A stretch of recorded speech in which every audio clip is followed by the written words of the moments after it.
Comentaba en el apartado anterior que la inmigración en España es importante, prácticamente el 10% de la población actual de España, y que es muy variada.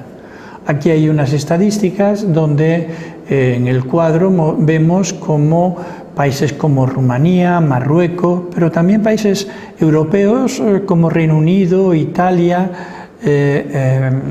poseen en estos momentos en España comunidades importantes de ciudadanos residiendo en el Estado español.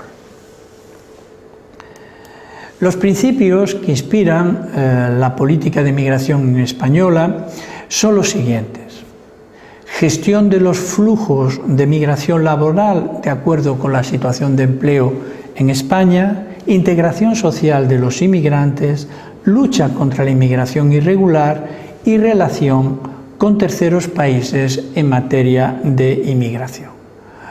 En algunos casos estas relaciones van a dar lugar a acuerdos internacionales.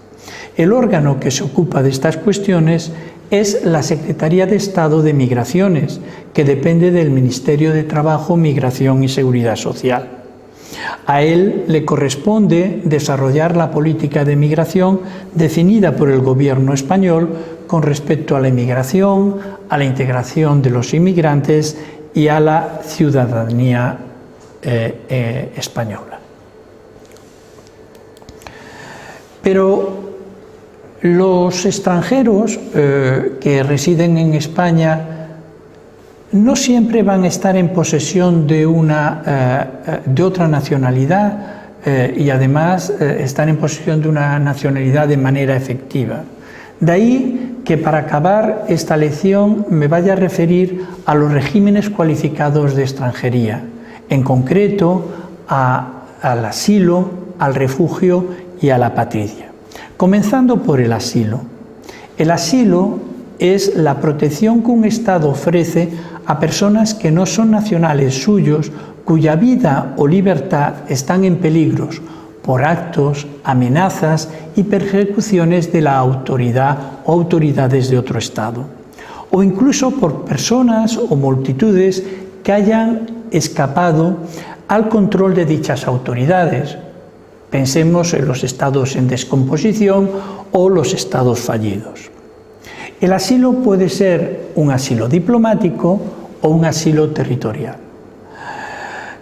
Si tratamos del asilo diplomático, es aquel que se lleva a cabo a través de una misión diplomática del Estado protector acreditada en el territorio de otro Estado.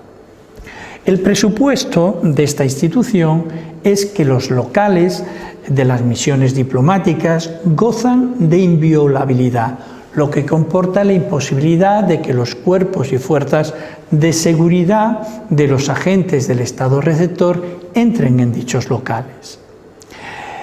La razón de ser de esta institución es que a través de ella se va a conseguir un salvoconducto para que la persona que se haya refugiado en estos locales diplomáticos pueda viajar al extranjero de manera a ver su vida salvaguardada.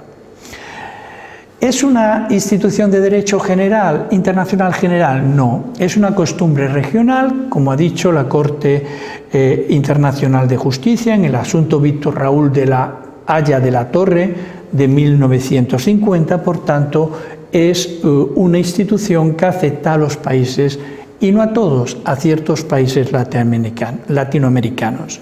En España no se reconoce esta institución, pero sí que se reconoce algo parecido, que es el refugio temporal en los locales de las misiones diplomáticas españolas en el extranjero.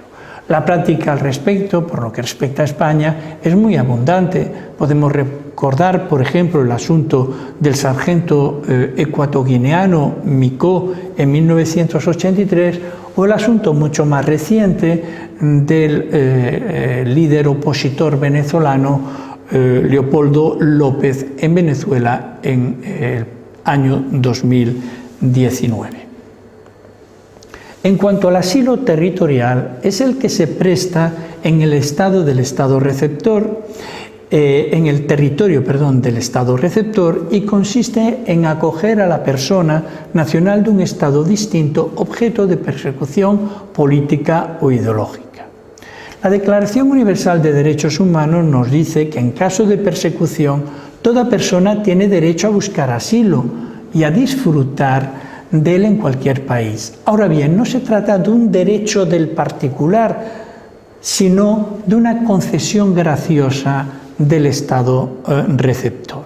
Así lo reconoce la Convención relativa al Estatuto de los Refugiados y el Protocolo relativo al Estatuto de los Refugiados, donde se indica, entre otras cosas, que el asilo es un derecho del Estado derivado de la soberanía, que de él se benefician ciertas personas que son perseguidas por razones políticas e ideológicas, que corresponde al Estado receptor la calificación de la causa del delito, que la concesión del asilo debe ser respetado por el resto de los estados, ya que se trata de una cuestión que interesa a la comunidad internacional en su conjunto, pero también se aceptan excepciones derivadas de razones de seguridad nacional, por ejemplo, en caso de afluencia masiva de personas. En caso de que el Estado deniegue el asilo, habrá que buscar fórmulas de asilo provisional y en ningún caso es posible la devolución de la persona al país del que procede. Es desde el principio perfectamente establecido en el derecho internacional del non-refoulement. Por otro lado, se prohíbe al asilado realizar actividades contrarias a los propósitos y principios de Naciones Unidas cuando se encuentra en el territorio del Estado asilante. En España, según la legislación española, el asilo es la protección dispensada por España a aquel extranjero a quien se reconozca la condición de refugiado de acuerdo con la Convención de Ginebra. En España se ha eliminado el asilo por razones humanitarias a aquellas personas que no son objeto de persecución, sino que solicitan el asilo sobre base de circunstancias de orden diferentes a las políticas o ideológicas. La legislación fundamental la encontramos en la Ley 12/2009 de 30 de octubre. En el caso de España, la protección internacional incluye refugiados, beneficiarios de protección subsidiaria, desplazados internos y apátridas. El derecho a solicitar la protección internacional en España es un derecho expresamente reconocido por la Constitución española en el artículo 13, apartado 4. En España, por lo que se refiere al procedimiento de solicitud de asilo, el asilo puede presentarse en fronteras, en centros de internamiento para extranjeros, en embajadas o en territorio español. La mayor parte de las solicitudes de asilo territorial, el 70% aproximadamente, se hacen en territorio español. En cuanto al procedimiento, el artículo 23, apartado 1 de la ley mencionada, establece que la Oficina de Asilo y Refugio, que depende del Ministerio de Interior español, será el organismo competente en la materia. Bajo su responsabilidad está la investigación y el procesamiento de los procedimientos en el campo de la protección internacional, así como el reconocimiento de la condición de apátrida. Junto a este organismo existe también otro que desarrolla un importante papel en la materia, que es la Comisión Interministerial de Asilo y Refugio. Está compuesta por representantes de los Ministerios de Justicia, de Trabajo, de Migración, de Asuntos Exteriores, de Presidencia, etc. Y en sus reuniones participa también el Alto Comisionado de las Naciones Unidas para los Refugiados.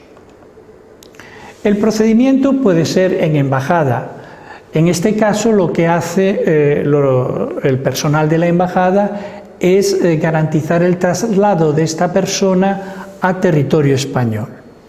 La solicitud puede ser en frontera o en centro de internamiento de extranjero, puede ser admitida, puede ser inadmitida o puede ser denegada, y en cada caso hay un procedimiento con un control reglamentario, con unas vías de recurso, etc. Y también en territorio español.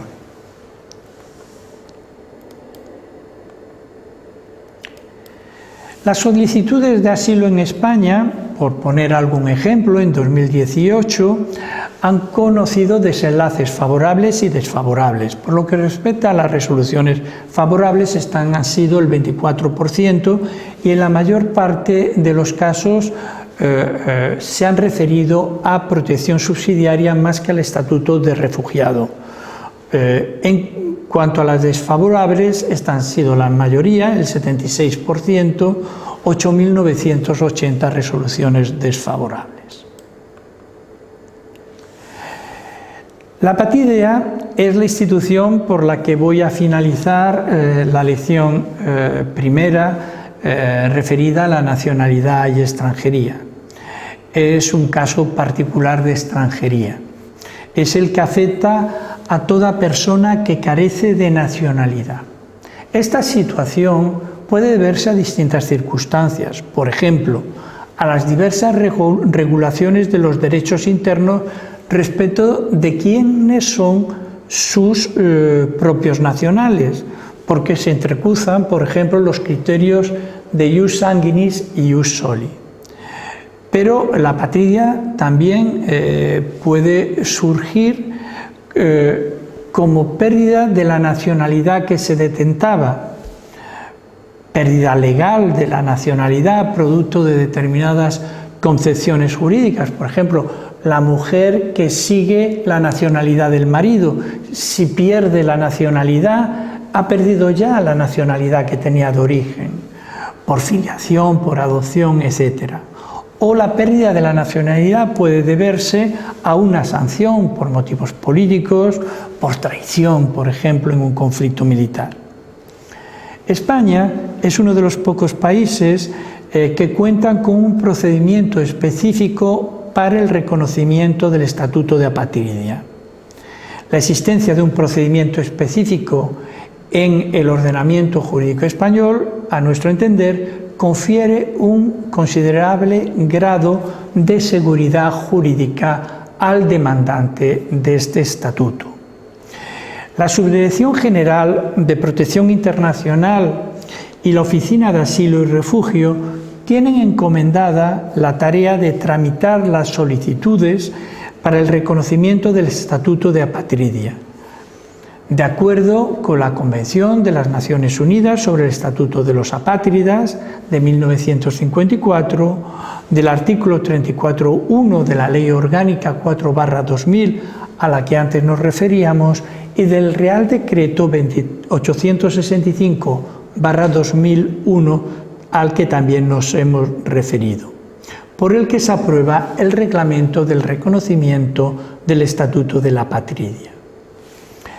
Por lo que respecta en concreto a si España puede estar en el origen de una situación de apatridia, esto es difícilmente realizable, porque la Constitución española indica que ningún español de origen puede verse privado como sanción de la nacionalidad española.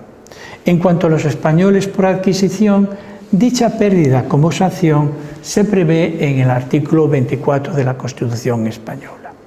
Pues bien, en esta lección hemos pasado revista a el sistema jurídico de la nacionalidad y la extranjería en España. Hemos visto cómo España, un país que históricamente ha sido un país de emigración, se ha convertido desde los años 80 en un estado de inmigración, y eso le ha llevado a modernizar todo su aparato legislativo y a entroncarlo dentro del sistema jurídico de la Unión Europea. donde estas cuestiones aparecen también en muchas ocasiones regulada, como verán ustedes en las lecciones posteriores. Esto es todo. Muchas gracias por su atención.